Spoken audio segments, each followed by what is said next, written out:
É a mais longa revolta do Brasil, da história brasileira, tá? 1835 a 1845.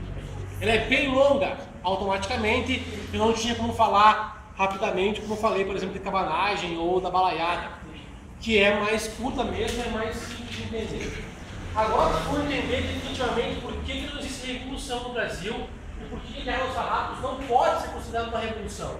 Já vou entender isso aqui tranquilamente. Toda vez que vocês colocarem em algum lugar, por favor, se atenham a colocar revolução, entre aspas, porque no Brasil tem que ser uma outra ideia disso daqui.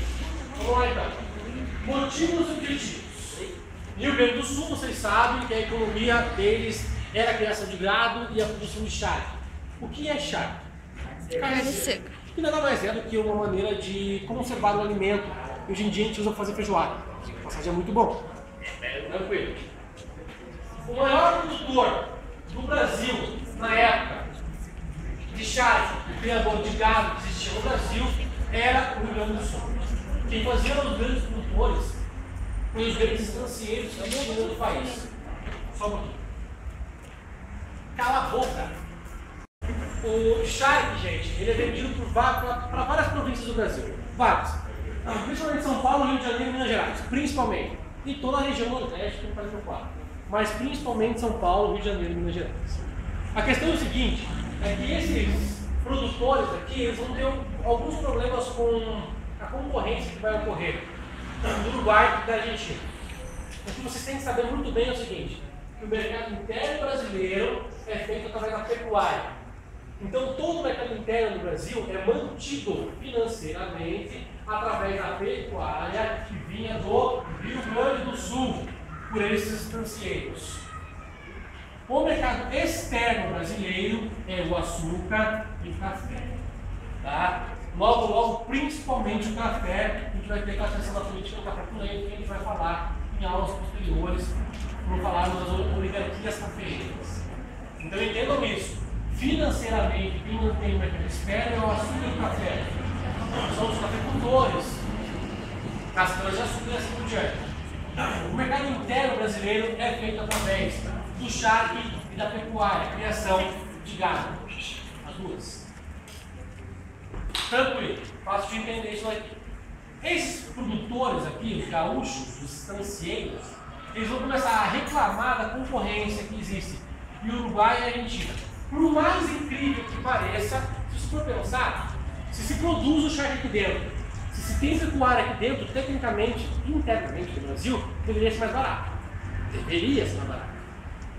Mas o imposto na época para trazer a carne do Uruguai e da Argentina era tão baixo que era mais caro você comprar no Rio Grande do Sul do que você comprar no Uruguai e Argentina.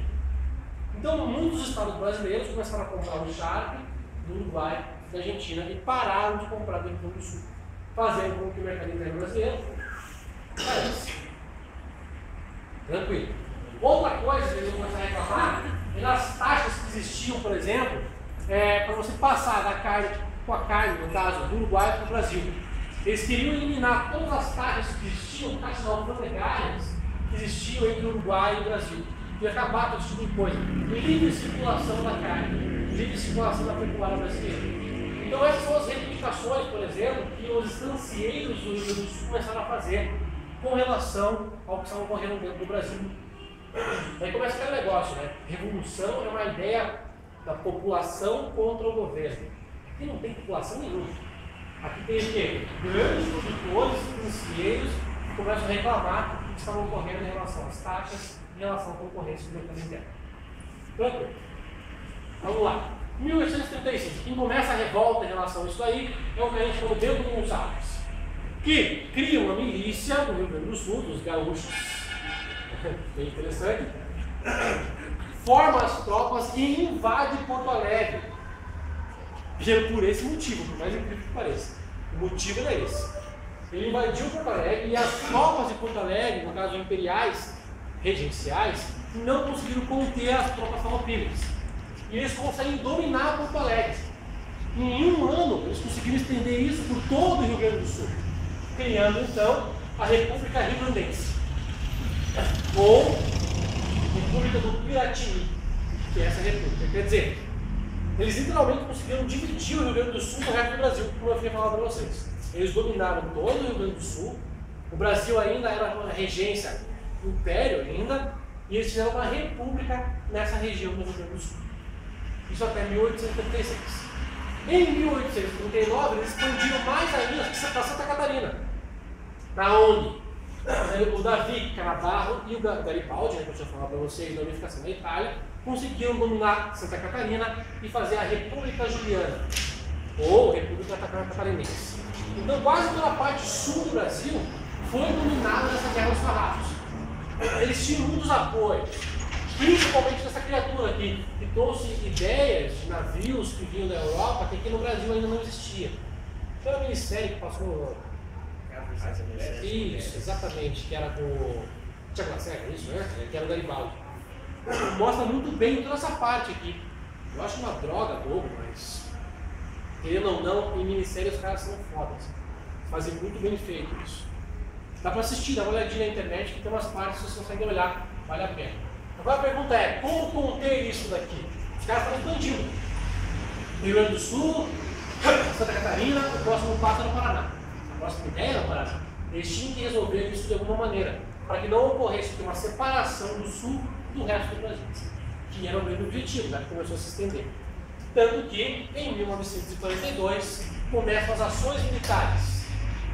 E eles contratam um cara chamado Luiz Alves de Lima e Silva, que posteriormente, devido à Guerra do Paraguai, que vocês vão saber depois, chamou-se Duque de Caxias. Tá? O Duque de Caxias, que é o patrono do exército. A questão é a seguinte, né, gente? Esse cara não é também tão legal assim. Fala assim, os caras que pertencem ao exército acham que ele é um deus. Não, mas ele é extremamente violento. Você vê isso na Guerra do Paraguai. Aqui ele foi mais esperto. Ele percebeu que ele tinha que fazer acordos, não somente ações militares dentro do Rio Grande do Sul.